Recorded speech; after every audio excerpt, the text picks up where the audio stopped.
rolling back. We hear lots of people worrying about this one, don't we? Yeah, and I think it stems back from when people started to drive, and people always feel, and it's almost like an old wives' tale, that rolling back is a big fear, and hill starts are really hard to do, and if you've got a car behind you, you're going to crash into the car behind you because it's a hill start and it's really difficult. So with this one, what we'd like to do is actually take away the thought of rolling back and think about what you want to achieve. So hopefully what you want to achieve is to move forward. And from that position, what do I do to move forward? How do I make the car move forward?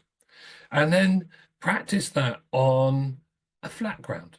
So you're not even doing it on the hills or wherever it may be, and then increase it to a slight hill.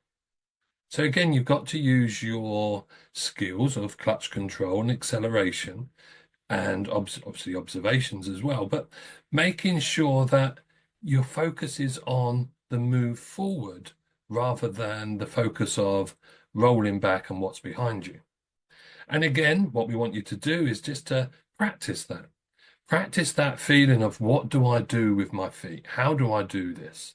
What's happening when I move my left foot? What's happening when I put my right foot? What noise does that make? Notice those sounds, those feelings you're getting from the car, and then just replicate those. And then move forward into a hill start, a one where you're feeling this is going to be challenging. And, I don't want to roll back, but what I want to do is this, and I want to practice. And then potentially on that same hill, once you've been practicing, just imagine that there's a vehicle behind you.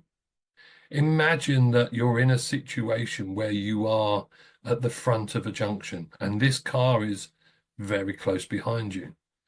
Practice that without actually being in the actual situation. Give yourself that visualization of what would I do? How would I do this? What is it that I need to do that's going to have the best result?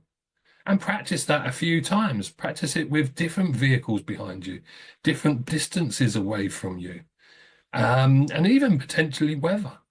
If it was raining, how does that affect you? Because again, more might be happening in the car. You might have the windscreen wipers moving.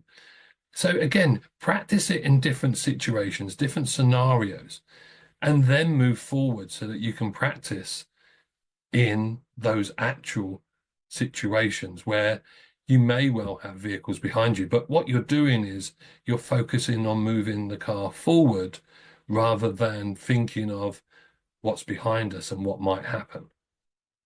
And I'm just going to pick up on what Kev said there. It is the tip to focus on what you do want to do is incredibly important. So try not to focus on what you don't want to do, because the more you focus on what you don't want to do, that's what fills your mind. So to help you feel more confidence, it really is focusing on what you do want to do. And what you do want to do is to move forward.